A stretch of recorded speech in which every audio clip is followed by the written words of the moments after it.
Hello, my name is Hadley Brillhart, and this is for the NSDA National Tournament. Stories take us places, to great lands of imagination, to carefree summer days, and to fascinating the lives of others. As teachers, we revel in the power of stories. Stories entertain, educate, and reveal. Sometimes, however, stories take us to unexpected places that shape our identities in unexpected ways. I am a white, middle-class kindergarten teacher in an urban Title I school in the Southeast. During my third year teaching, I had a painful, racialized awakening. It was a story I did not want to tell. Now, 2 years later, I realize it is a story that I must tell. Last June, 600 students and graduates penned an open letter asking the school board in Middleton, New Jersey to address the inequities in education. Students had outgrown the curriculum centered around white authors and Eurocentric topics, finding that it was incredibly dangerous within education. It is essential to realize that we cannot expect our students to be anti-racist if we don't teach them to be. Truly countering racism begins in the classroom.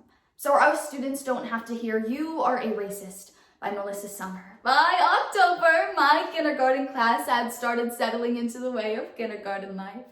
One student, Araya, was navigating the social realm of friendship. She would beam as she handed me "I love you" notes or short stories she'd written herself. You see, Araya was an African-American student in my class. I felt like I was constantly intervening to protect classmates from Araya's emotional outbursts. I needed her mother's help and support, so I invited her in for a conference to create a positive behavior plan for Araya. In the conference, however, my hopes were dashed. Araya's mother accepted no accountability for Araya's bullying behavior. Instead, she insisted that I was the problem. She refused to sign the behavior sheet for the remainder of the year and stated that she did not believe her child was bad. She also accused me of giving sad faces on the behavior sheet only to black children. And I quickly countered this accusation because there is one white boy in my class receiving far many more notes home than Araya. But then she announced the real reason you don't like my child is because you're racist? No, these words echoed in my head as the room started spinning. I turned to Araya and told her to have a good afternoon and that I would see her in the morning. I only hoped she wouldn't see the tears welling in my eyes. Devastation mounted in my heart. Me? Racist? No, how could this be? I thought I had lived my whole life trying to accept others and celebrate differences. How could someone accuse me of such a horrible offense just because I was white and Araya was black? But I had to ask myself, how decent am I really? Not in my intent, but in my action.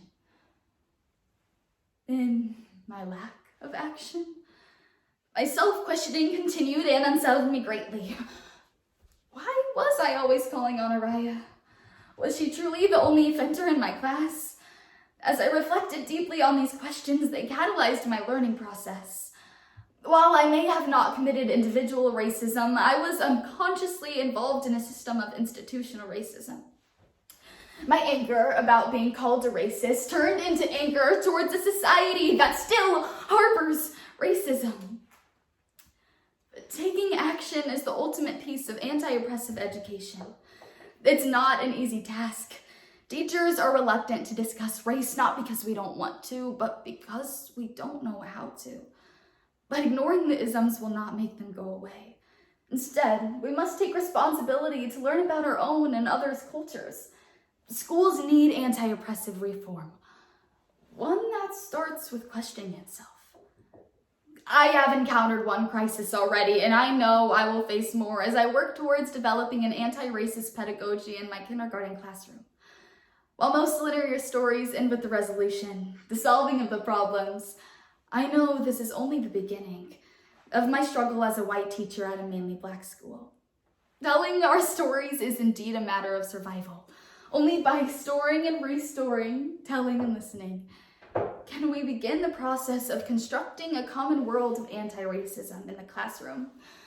I will always be associated with whiteness, but I will no longer let it insulate me. I will use my racialized awakening as a focal point in my journey to transform my classroom into a place of liberation.